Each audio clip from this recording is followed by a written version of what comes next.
has attracted me always.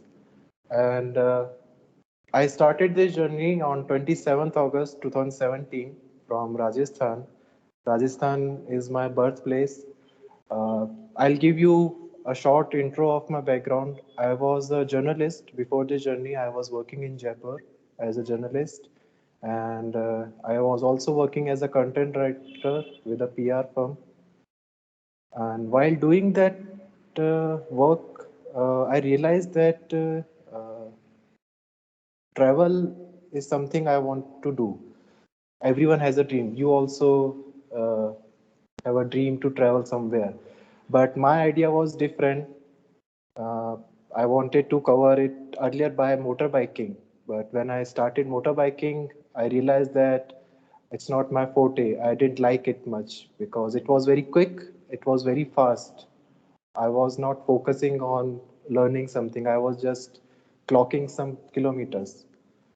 But slowly, I started cycling for fitness. I was overweight during my studies, during my job. I have gained a lot of weight. So to become fit and to become better with my health, I started cycling and running. And slowly, that cycling came as a new aspect to explore the world. I realized that there are some people who are exploring on cycle. There are some foreigners who have covered the whole world on cycle, and I like that idea. So I started reading about it. I started exploring new cycles, the different aspects of cycling, how to become fit with that, how to uh, make your body adjustable with that.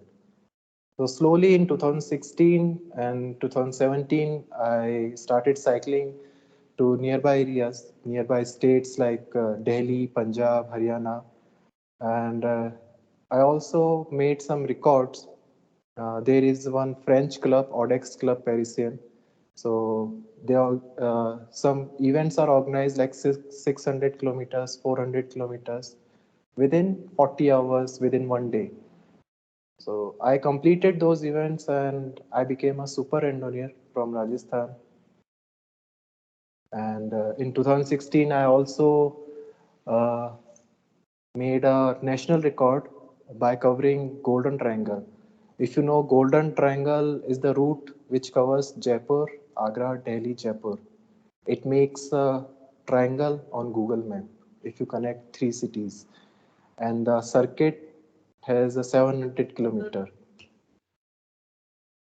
So my dream was to cover it continuously without any sleep and make it a record and to promote solar power energy. So on 20th August 2016, I made that record. On I I rode bicycle for continuously 69 hours. That was my first record.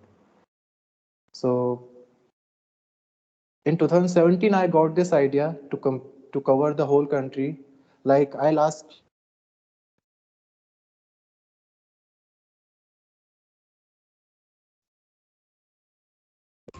Hey guys, did we lose Ankit? Yes, he might join back. Yeah, just hang on.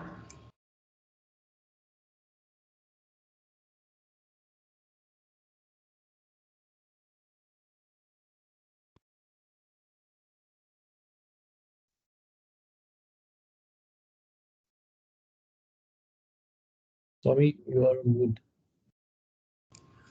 As Ankit is joining us back, I request you to ask some of your colleagues to also join. There's a fairly good attendance here. This is a unique experience. We've been speaking to him for a long time, and we have privy to some of the nice things that he's going to share. So as he's joining us back, I request you to ask others, even in your home, since you're working from remote, if they want to join in using your screen and listening to this guy, why not? Just take advantage of it.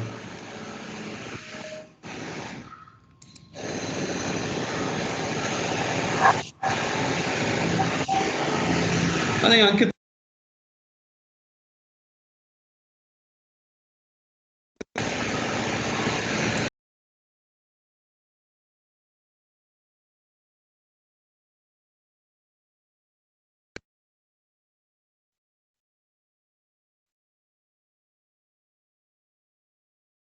Hello. Yes, Ankit. Please Yes. come on with your. Yes. Yeah. Shall we continue? Sure. Sure, sure. Yes. Okay. Yeah. So I'll pass on one idea to everyone. Everyone has a different notion with regard to travel. Like with simple terms, we consider travel means holidaying or vacationing to a different location. We go to certain places for some days and we come back to our home after spending some good time over there, right? And uh, we do everything in advance. We book tickets, we book hotels, and when we go to the other place, we visit some heritage sites, some good hotels, some good cafes, and that is the usual idea of travel. But my travel is different. It's not just a travel, it's a kind of a journey where I connect with new people everywhere. When I go to a new village, I connect with the local communities. I talk to the administration, I talk to the people. I try to mix with their culture by staying with them, by sharing food with them, or sharing stories with them. So that's how I have been connected to lots of families, lots of communities across 15 states of India till date. It's been 4.5 years till now, since 2017, and I have covered 15 states where I have seen thousands of families who have hosted me. I met them for the first time in my life. Thousands of communities, inspiring people who are working with tribals, schools, education, ecotourism. So that is how I'm continuing. Earlier, when I had started initially, I did not have this idea. I was focusing only, I was doing it just like another traveler. I had left my home only for 5 months. That I will cover the whole India within 5 months very quickly, and I'll come back to my regular life. But during the journey, everything changed. I got so many ideas after meeting people, after learning so much of knowledge. I got so many ideas. So I thought to continue this journey, and now it's been 4.5 years, and I'm successfully able to continue this journey with the support of lot of people, and I'm able to connect many rural communities and work with them. Yeah. So this is the little introduction of my journey. Hey, Ankit, that was really inspiring. A few takeaways for me. Hmm. Number one, I like the way you took the motor out of the cycle so Yeah. that you could reduce it from speed to being slow. Right. There's this entire concept now of moving away from fast food to slow food. That's a Right. big learning. If you're Right. going very fast from one place to another, the journey itself is half the fun. And you said that very beautifully. The other thing that's also very inspiring is not only did you find a passion, you also became a fit guy. Right. You said you were overweight, so lovely takeaways. But tell me, when you were growing up, when is it the first time you realized that you're a bit different from others? You have an adventure Okay. in you. Because all of us Okay. have dreams, but they just remain dreams. When did you Okay. turn your dream into an adventure, into a reality?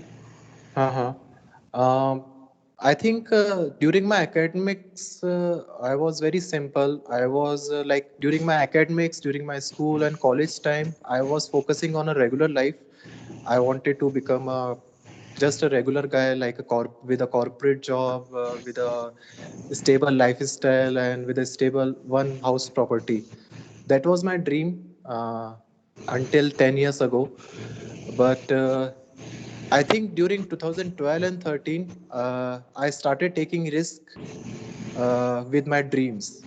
I had dreams of learning new languages, learning about new cultures, and I'm very much into reading. So I read a lot. I read a lot about different stories, about different cultures, about so, and I'm very much focused on art and craft. So if you tell me about uh, something very unique art, something very traditional thing, I will try to do it by myself. I'll just not stop by looking at it. I'll just not stop by reading about it. I'll uh, try it by myself and absorb it. So that was, I think, 2012 and 13. I just shifted to a different job. I'm from commerce stream. I have done CA and I was doing a job related to CA. I was in BPO sector. I worked in BPO. But suddenly I realized I should go towards my passion, which was writing stories. So suddenly I started writing stories for a newspaper, and they selected me and they called me to become a permanent journalist. So that was my first risk. I just shifted like that in my career. That was my first risk, and I started writing regularly about Rajasthan culture, Jaipur culture, and the culture of nearby states, the history of the nearby states in India. Then slowly I realized that I also have a liking towards sports and fitness. Okay, during my academics I was into athletics. So I realized that okay, now I'm living alone in Jaipur, so I should try something for my fitness, and I should set an example in my workplace, because there was many people who were seeing me cycling every day. There were people who were seeing me running every day and maintaining my diet, maintaining my lifestyle. So they were also inspired, and they wished to join along with me. So that's how I started increasing my limits. I started increasing the length of my kilometers, and I started doing from 100 kilometer, 200 kilometer, 300 kilometers slowly, and everyone noticed it. And my colleagues from BPO, they also joined in. They also very quickly they were inspired, and many of them they are now doing it. They are cycling to work in Jaipur. They are also making new records. They are also doing cycle touring. You took it step by step and you transferred that risk into actually some action. You Yes, can always fail, you can always succeed, but you went, whether it is moving in your career or in your adventure. But this right, 2017, which is a break year, like where you said, chuck everything, I am going to now. right. I also like what you said. As a journalist, you said what you read is only half the story. Nobody really goes to the village where life is. Yes, Nobody lives with them. Nobody yes. understands the culture. So what drove you to actually, pack everything into two, three bags? Most Hmm. of us have a house full of things. I'm sure you Yes, also had a house full of things. Put it right, on right, the cycle and said, "Chalo, ab nikalte hain." How did you right. start off that 2017 Kida, if I Uh-huh. can say? Yeah. So that Kida was very different. That Kida was just to make another record by covering whole country, India, by cycle alone. Okay, that was my idea. Okay, I will just go through the national highways of India. I will cover all the states and union territories, and will come back to my home. Will again join my job within next 6 months. So I wanted to cover the whole India only within 6 months. But during the journey, actually, that inspiration came to me. This journey, I will say, this journey has changed me. My experiences with the people, when I saw the real lifestyle with the tribals, I would say tribals, they are living the real sustainable lifestyle. We just talk about it, and we just write about, and we just act for a little time. But tribals, they have been living the real sustainable lifestyle. So when I saw them, when I mingled with them, when I stayed in their houses, and even the villages of South India, when I stayed with them, so that's how I realized, okay, that's how that Kida came into me, that okay, I should take another risk. I should not go back to my regular life, and I will take this as a bigger risk, and I will continue this journey for many years. Now I will submerge into the rural lifestyle of India. I don't want to go back to the urban lifestyle anymore. Okay, so wherever I go, I try to find tribal lifestyle, tribal villages. I like to work with them. So that is the bigger risk I have taken 4 years ago. That's really wonderful. I mean, I like the stage by stage you keep taking bigger and bigger risks, and I hope Yes. in future you will always succeed in all the risks that you take. You spoke about breaking many records, Hmm. uh, but talk to me a little bit about your motivation. Okay. Was your motivation just to understand happiness and life and culture and things like that? And what did you learn in this process? I think my motivation comes from my different interest in life. I have many interests in life, like from reading to art and craft, by practicing art and craft by myself. Like being sustainable means being self-sustainable means it's not that you always talk about nature and saving trees and forest. It's also about how self-sufficient you are in your home, in your room. Like if you can repair your own things, if you can make your own furniture, if you can, if you're left alone in a new community, if you're left alone in a region where your language is not spoken, then how will you survive in a region where your food is not available? Then how will you survive? So I think that risk and that adventure has motivated me. uh, I wanted to see by myself new culture which I have already read in books and magazines. I wanted to see it in real, that how people are living in different states, how they speak to each other, how they behave with each other. So I think that is my motivational factor to connect with the communities, and I get energy. The more I talk to the people, the more I get to learn from different communities, the more I go ahead. Okay, I don't settle with one thing for longer, so I keep trying new things. Wonderful. I mean, this entire concept of trying to survive where you don't know the language, where you don't know the culture, you don't know the food, Yes. it makes you learn. There's no option. Either you have Right. to die or you have to learn. So you Right. put it so beautifully. I understand. I really can empathize with that. But when you take such a risk, when you take this, it's not always that families are supportive. Did somebody stop? Did somebody object? Did somebody say, "Kya ho gaya? Pagal ho gaya kya?" And how did you overcome that? How did you convince them Yeah. that pagal nahi hua? Yeah. No, you don't have to convince them. You have to do your thing. You don't need to convince anyone, because people will question you anytime, even if you are not doing this kind of journey. I'm not saying everyone should do my kind of a journey.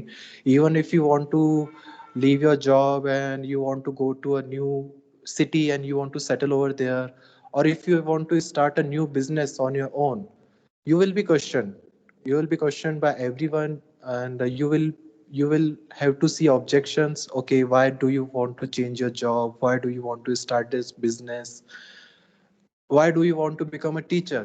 If I want to become a teacher in a rural village, I will be questioned by everyone that why do you want to do this? So there is no end of the objections. You have to live with them. That's what I have learned, that just do your thing. At least you should know if you are doing right or wrong. If you know about yourself, then everything is okay. Fantastic. So I really like the way you approach this thing. Don't try to convince anybody, do your thing. Yeah. Yes. And whether you do something or any other thing, people will anyway question. Right. You do also they'll question. If you don't do also they'll question. Actually. But if Actually. it's touched your heart and you want to do it, just go ahead and do it. You don't need anybody's permission. Yes, and if you are successfully doing it, though the same people will come and support you. Yes. Happens a lot. And they will Yes. say that they gave you the idea too. Yes. So can we just take a pause here, Ankit? You've shared Yeah. unique thoughts with us as to how you took this Kira into a reality and how you say putting yourself into all the constraints Right. still come out of it with learning and with confidence. Can we go through your adventurous pictures? You must have got captured Yes, beautiful moments. Can I absolutely, request absolutely. Ameya to share it, and then you can just walk us through that? Yes. So these are some pictures of my cycle journey. These pictures are from Ladakh region. Ladakh, the highest mountain region.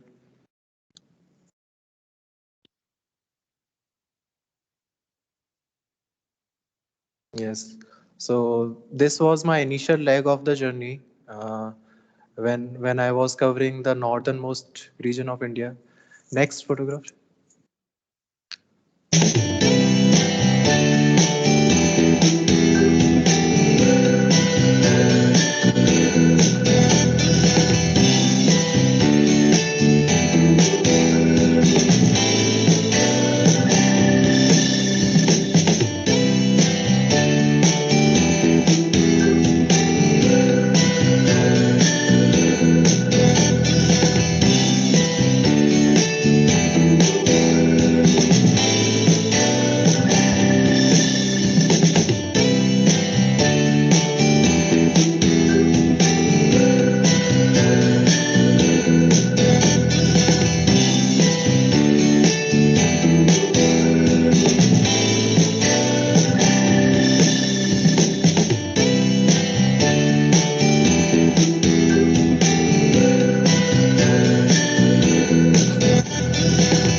Yeah, we can go to the next.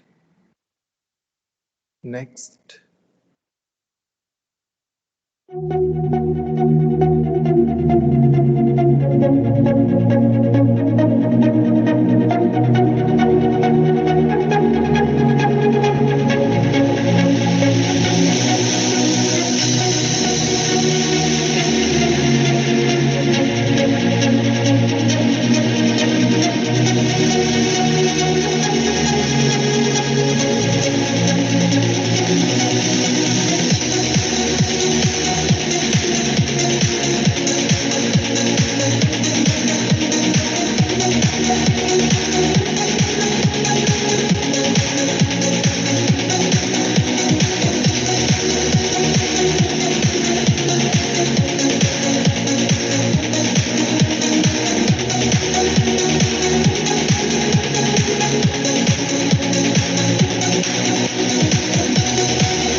Yeah, so these are some pictures from Ladakh. That was my most adventurous path, and you have to tackle many climates and over there.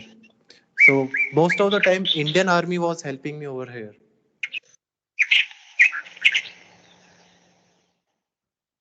We can go to the next photo.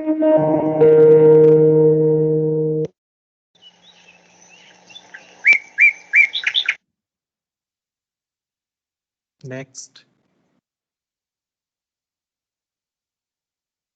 So this is the highest point at 18,300 feet. This is the Khardungla Pass, the top of the world. Now this is the second highest motorable pass. After when you cross this, then you reach to the Siachen, the highest battleground in the world, and uh, beyond Siachen there is the last village of India, which is Turtuk. So I had gone till Turtuk. That was my northernmost corner of India. Next, next, next. So if you see, my initial luggage was very heavy. I was carrying 40 kg luggage to those mountains. Uh, all my stuff, my clothing, my gadgets, laptops, and tent and sleeping bag. So in these mountains, I was dependent on my own stuff. I had to pitch my own tent. I had to use my own sleeping bag because you will get to see very less population in these mountains, and there is no vegetation. You don't get any shade under a tree, so you have to pitch your own tent and like that. Next. Next. So Indian Army was helping me at many points. This is from the Turtuk. This is the Maratha regiment, uh, which is serving over there. So they are the majors and colonels of that regiment who hosted me over there. Next. This is the last village of India, Turtuk. If you see, there is a mountain just right in the center. So that center mountain that belongs to Pakistan. So it is that near to the point zero. So earlier, this village was under the control of Pakistan, but during 1971, we got it back in India. Uh, those are other people from army. Next. Yeah, and this is in Rajasthan border area. Mm, finish. So my another concept is ecotourism. I'll give you a brief about ecotourism. I think most of you might have heard about ecotourism. Ecotourism is a new concept these days, and it belongs suppose in simple words, I would say if you are going to spend some holiday and vacation to a different location, to a new place, so you try to mingle with the local culture. You try to eat local food. You try not to stay in hotels. You try to support the rural community by staying with them. So the money which you are spending on your hotel bills and your cafe bills, you are rerouting it by spending it directly with the villagers. So if there is a handicraft community, uh, or if there is a community of artisans which you may like, so you may go to them and you can live with them. You can try making something for yourself. You can also live with the farmers. You can try organic farming. You can work with them in their paddy rice fields, in their vegetables, and you can grow whatever you want to do for 1 week, for 1 month, and many people for longer time they are doing it. That is what called ecotourism. This video is from the tribal regions of Chhattisgarh. This is very secluded, and this is also under the Naxalite belt in Chhattisgarh.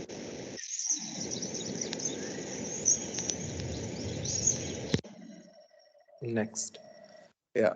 So, like I told you, I have always liked the lifestyle of tribals. So, these are some pictures of the tribals in Chhattisgarh and Maharashtra, Gadchiroli district and Chandrapur district, where I have been to. And I stayed with them. I learned all the organic lifestyle from them. How do they grow their food without any chemicals? How do they make their mud houses without any cement, without any modern equipments? And how do they rely on their traditional rituals? They are they don't get uh, the modern education from schools and colleges, but their heritage and their traditional knowledge is so much rich that anyone can learn many things. Next. So if you see their faces, their face and their body have some tattoos. So these tattoos are uh, their recognition. like different tribal community have different sets of tattoos. So if there is a community who grows jowar or who grows wheat, so they will have a different tattoo on their body to tell that okay, we grow wheat, we grow rice. And another reason is behind having, another reason you will see mostly tribal ladies have these tattoos. You will not see these tattoos on tribal males. Why? Because uh, బయలుదేరిందా చూడు మేము చెప్పినా కదా నీకు. tribal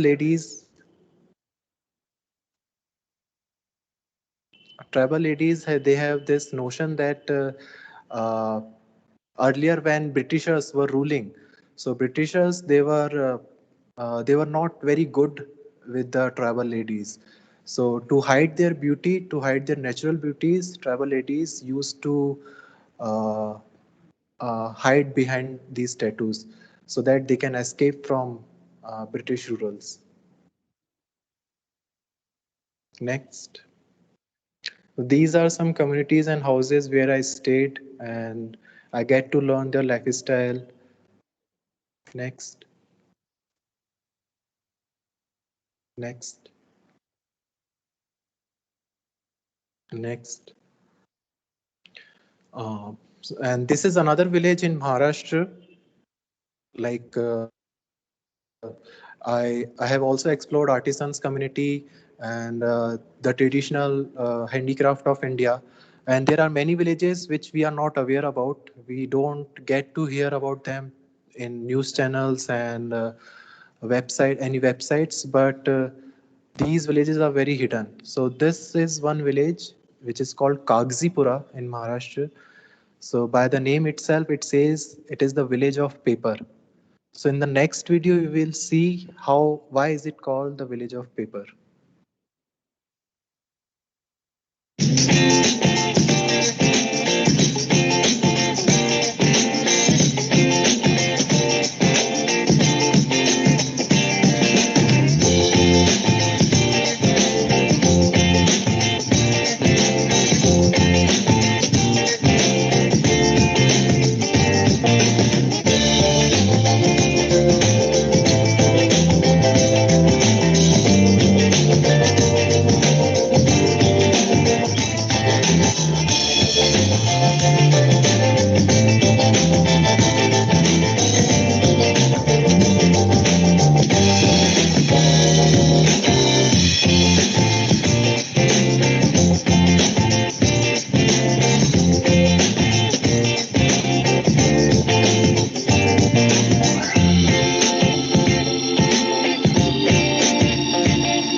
And these are some other works.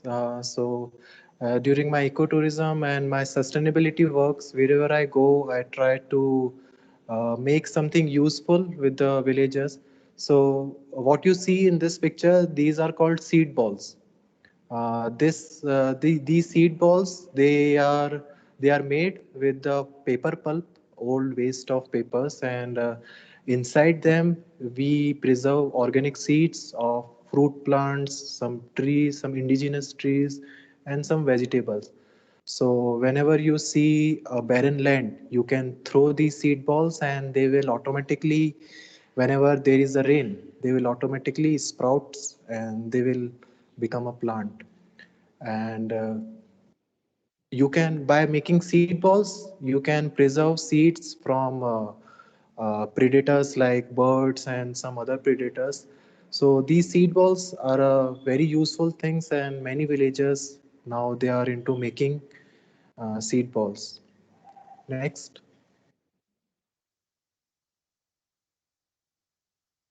these are the ladies, and these are the seed papers.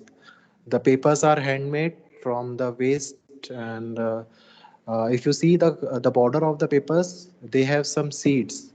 So if you are done with your writing, if you are done with your project, you don't have to throw the paper into a dustbin. You can put it into the soil or in a pot, and they will grow into vegetables, they will grow into flower plants. So this is the concept of seed papers which I made in a village. These are seed invitation cards. Lots of invitation cards go into waste after the celebration, after the wedding, but you can reuse them by putting it into the soil. Next, these are the seed rakis. Next, next, this is the village where I was working. This is the where I was working with wooden sculptures. Next. So this is my another idea to use to promote and use wooden cutlery. So this is the set of cutlery which I learned and made by myself, and now many villages, like even in near Bangalore in Maharashtra and Belgaum, Karnataka, and in Chhattisgarh, many places I have made this cutlery and promoted with the tribals and villages, and many people are ordering it. They are now reducing the use of plastic wares in their dinners, during their dinners and lunchtime, and now they are into using wooden cutlery. Next, next, next. And here I was working with some uh, organic rice farmers in Maharashtra and Chhattisgarh. Next, next, next. So this is my another exploration in ecotourism. Normally, when we travel to a heritage site, we just go to a temple, we just go to a mosque or any other religious site, and just by worshipping and we come back. But my interest is also in architecture, the traditional architecture of India. That why there are certain terms in a temple. So I studied the temple structure of India, North India, Western India, and Southern India, Dravidian structures, and there is a lot of science, lot of astronomy, astrology, and a lot of archaeology and lot of architectural science goes into making a temple. So in the next some pictures, the this temple is from the 8th century. So it means it is around 1300 years old temple from Maharashtra. So I was staying with the Archaeological Survey of India, the team of Archaeological Survey of India. They were hosting me, and with them, I was part of the renovation team, and I got to learn what are the different sciences and how a temple is made without using any cement, just by architectural wonders and archaeological stories. So in next pictures, uh, these are the pictures when we were renovating this old temple. This is the community where I was working with them. So it's very fascinating when we go into the details of our culture. Uh, from the surface, we get to see only little stories. From the surface, we get to see only pictures. But when we go into the details, so every stone which you see in this picture, every stone has a story, and every stone has a certain pattern. So it's like a jigsaw puzzle. You cannot just like put it like that. Every stone has a connection, and every stone has a companion stone with it. So it's all about our old science.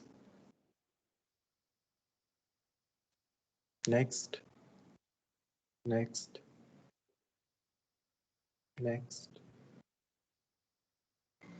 This is another project in Maharashtra where with a local community, we made some houses, some metal houses.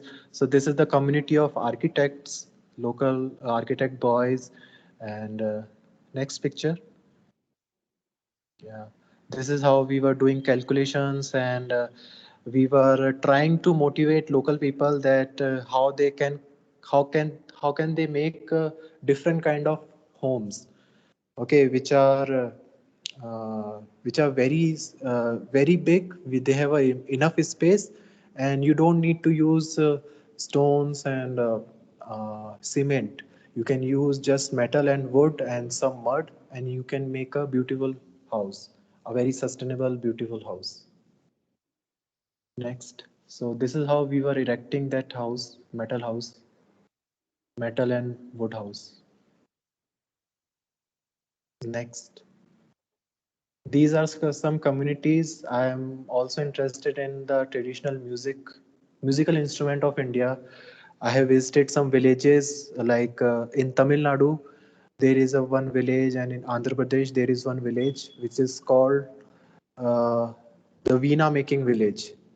And in Maharashtra, I met this community. Uh, they were also into traditional musical instrument making, tabla making. Next, next, next. This is the Veena making village from Andhra Pradesh. Next, next, next, next. These are the weaver communities of Tamil Nadu and Karnataka, khadi weavers and silk weavers. I also worked with them. I have written many stories about the weaving culture of India, that how rich it was, and how they are sustaining right now, and how it is going to uh, vanish from our culture, because the next generation, they are not focusing on the weaving culture of India. It's very hard to survive uh, in the weaving. So the weaving community, they all live near the temple districts of Tamil Nadu, Andhra Pradesh, and Karnataka, and they are all settled into the colonies which are nearby temples, because they get their inspiration of different designs from the sculptures of the temple. So whatever designs you see in your saris, in your towels, in your shirts in southern India and central India, all those are inspired from the temple architecture. This is another village where I was making mud houses. Next.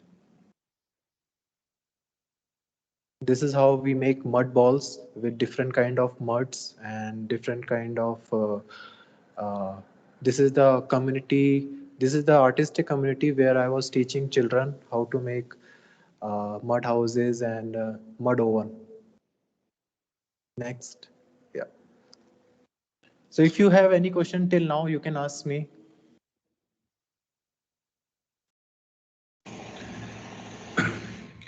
Thank you, Ankit. I just have a question for you. Maybe after that, we'll open it up for the audience. What is Yeah. your advice for people who want to start such attempts, and want to go on this? Do you have any advice to share with some of our listeners who might want to start something like you did?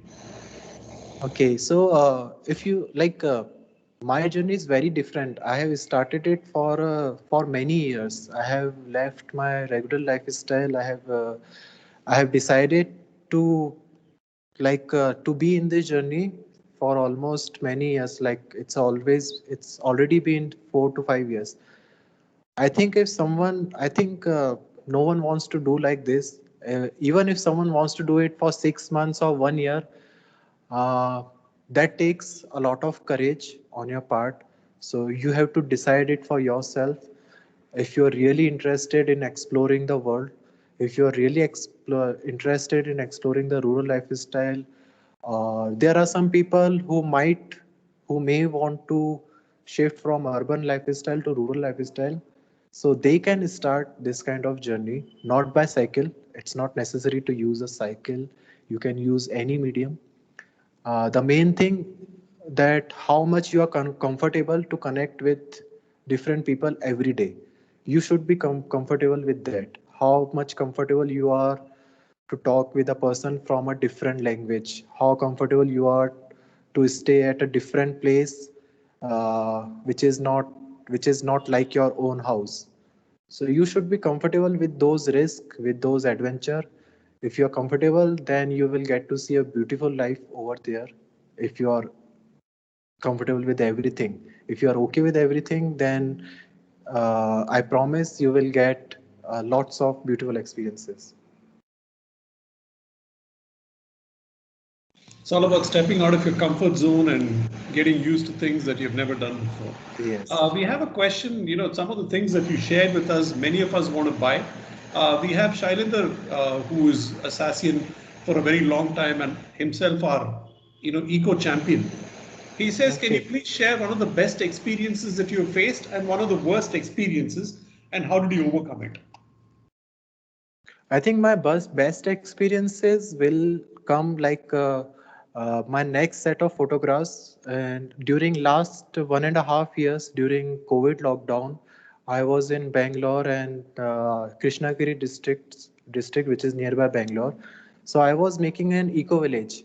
It was my dream to open an eco village, like a community place where anyone can come openly, and anyone who is interested in artistic lifestyle, rural lifestyle, they can live there. They can grow their own food. They can live into mud houses. So whatever I learned during different states of India, I implemented in this eco village, which is called Innisfree. I made 3 mud houses over here. I started doing organic farming, and I made one.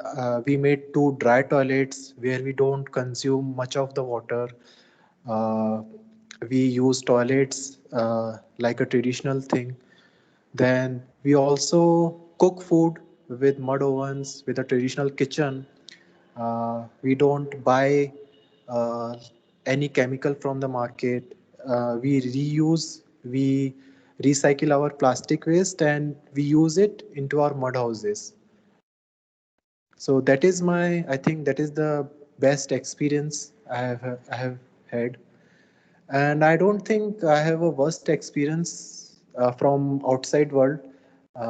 Everyone has been very kind to me. My worst experiences has been only with my own health. For the last 4 years, I have been facing many health issues because of this journey. So, like kidney stone, my liver problem, and my stomach problems. Right now, I'm facing something with my pancreas, but nothing from the outside world. No, nothing worst from the outside world. Everyone has been very kind and supportive. Such a positive view. We know that Yeah. you're going through a lot of health challenges, and all of us Yes. in this call, we definitely pray for your good health and well-being and continued Thank adventures. you. Thank you. One of our colleagues wants to know how did you fund all this? It must be a pretty expensive process. So when I had started this journey 4 years ago in 2017. I had little savings, which I had invested to buy my equipments, tent, sleeping bag, camera, and some repair work with my cycle. I already had cycles, so I didn't have to buy it. Okay. So initially I had invested, but during the journey I'm not spending much because see, for survival you need food and companionship. So that is the most basic thing. Uh, you need to stay somewhere and you need to eat something. So I always stay with the people. Whenever wherever I go, I meet some people. I get support from people. So uh, I'm not going to the hotels to stay. I'm not going to the cafes or to the restaurant to eat something because my purpose is to mix with the culture. So, how will I do it? If I am staying in a hotel, if I am eating outside in a restaurant, I'll not be able to know the real culture, the real cuisine, the rural lifestyle of that place. So, I try to stay with people and work with them on a barter system, like sharing some knowledge, sharing my work of mud house and organic farming and art and craft. So there is not much money involved. And whenever I go to as a guest speaker to college and universities and corporates like you, so there I get some honorary remuneration from them. So these are, and whenever I write my stories on blogs and through some newspapers, so those are my resources. It's wonderful. Do we see the video now? The industry Yes, shot? I yes, think you yes, have. yes, yes.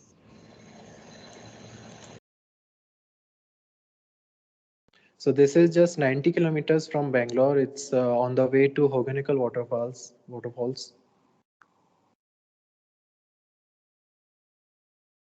It's in the elephant infested area. The land is, this is the mud house that I made. You can see the glass bottles and plastic bottles which we have reused.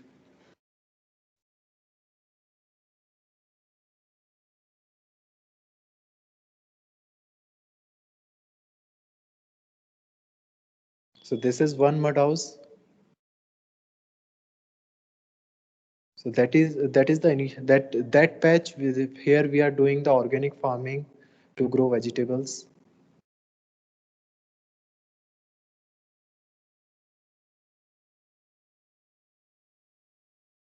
Amy, you're on mute.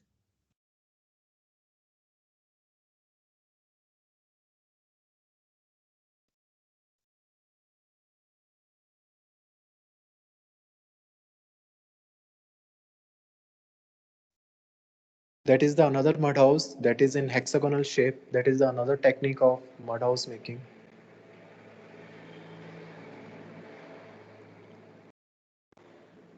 So the local villagers, they are also very fascinated that why we are coming from Bangalore and making mud houses, where the villagers want to come to the Bangalore and they want to live in a cemented house. They want to live in an urban lifestyle. So they were very puzzled, and they were also into chemical farming. They were also not supportive that when we were doing organic farming, everyone was of the opinion that nothing will happen if we are not using any chemical. But when we actually did it, when we grew everything, all the vegetables successfully, then the whole village they came to see and they also joined with us.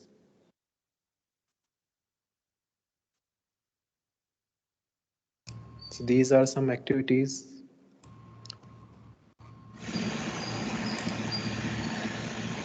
Next, next,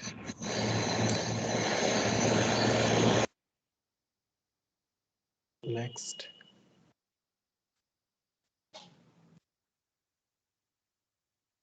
Next. So this is another thing. This is a mud sofa which I made totally from brown mud and red mud.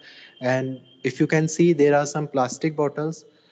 These are called eco bricks. So we reused all the plastic from Bangalore and from the plastic which we had generated within that village.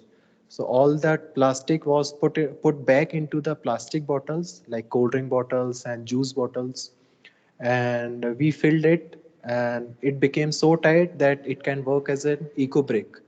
So you can see eco bricks in that mud sofa. So this is the mud sofa come bed. Next,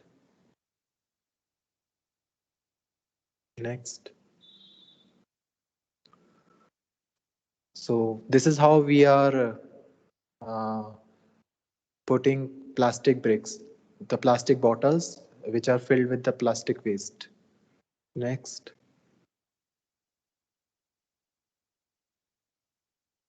next. These are the eco bricks, all the eco bricks which we made, and we used all of them into our mud houses and mud sofa. Next, this is the another layer in the foundation of mud sofa. All the plastic, all the dry plastic waste, all the wrappers, all the pouches, the whole village has generated, and we ourselves have generated. We have buried it into our mud houses and our mud sofa. So nothing has gone outside in the nature.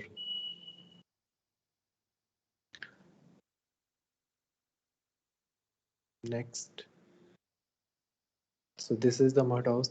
So if you see these glass bottles, we have collected these bottles from the nearby lakes where tourists come, and after drinking they throw off their bottles, alcohol bottles, into organical waterfalls and nearby lakes.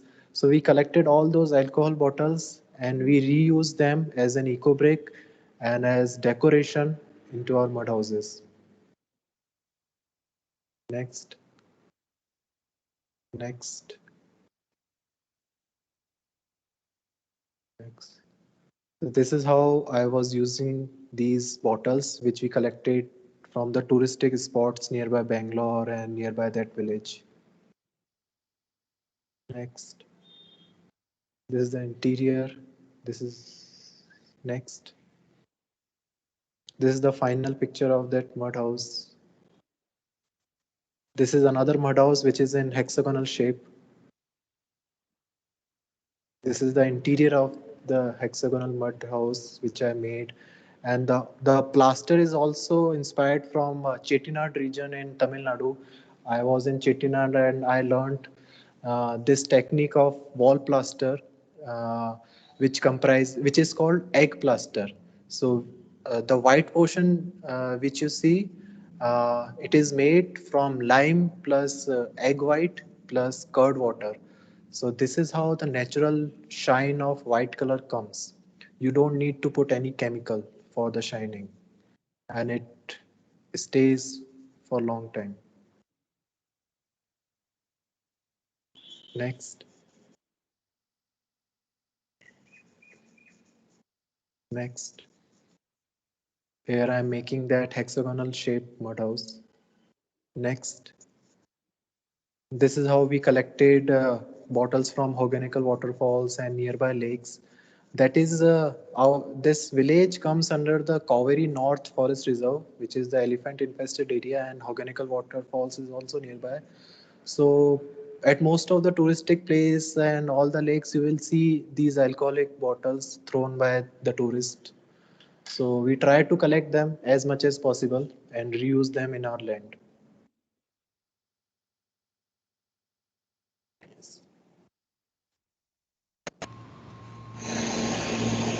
Amazing. We have two other questions. Is there any place in your journey that you felt you want to settle down there and live, that it was so beautiful?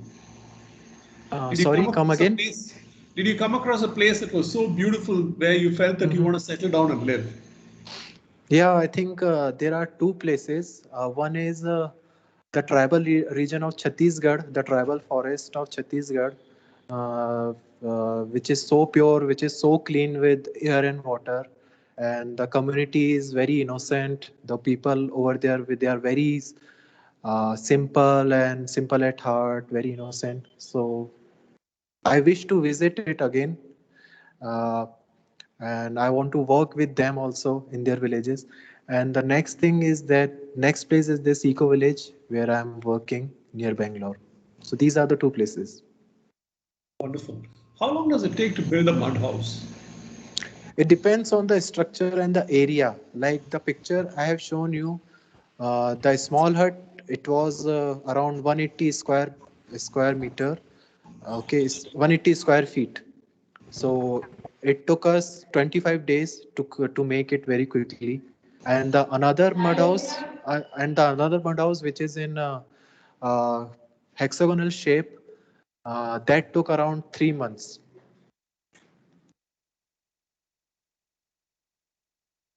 So thank you so much, Ankit, for a very exhilarating journey, which really brings us different perspectives in life. Thank I you. request Vishal to propose a vote of thanks, and uh, thank you so much for inspiring us to, show Thanks us the for way forward. thanks for listening to me. Thanks. Thanks, Ankit. Thanks for sharing your journey, both, by discovering India through your cycle and also covering how you've been learning more about India's culture and the traditions, Yeah. be it the temples or just, adopting a sustainable way of living. I think and just as a fun fact, even Saskin also, we make our own seed balls and we distribute it to the Wow. employees free of cost as well. So Fantastic. yeah. So when that came up, I think Shaili, if he's still here, he would have been like, wait, I've seen this before. Okay. So we'd like to thank you once again. And also, we hope you recover well as well. Because I think you mentioned you had some health issues. And Right. Right. thank you for sparing some time regardless of all that as well. And Thanks thank you to all so of you. Thanks to all of you for coming together and listening to everything. Um, yeah. Yeah. And thank you for Team Mandhara and everyone else for organizing this event. And we thank everyone who has attended the session as well. We hope you found it insightful. And do provide your feedback as well. The link provided. Thank you, one and all. Thank you, Ankit, in particular. It was thanks. really very heartening to hear what your Thank you, plans, the sir. courage it Thank you. takes. Thank you.